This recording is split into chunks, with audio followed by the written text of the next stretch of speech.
This is a video review of my Rubbermaid WaveBrake. Absolutely love this. We've had this for about 3 or 4 years now.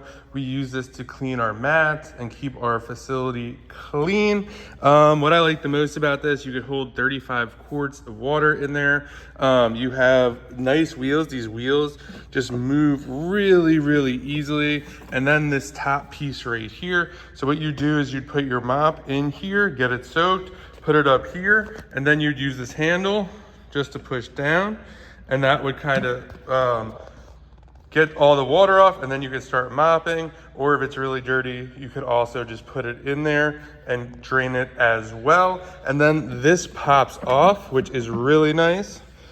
This way you could just empty your bucket and not have to worry about that. And then you have this nice handle, so you could just carry it, dump it out wherever you want. Just really, really like this thing and could not recommend it enough.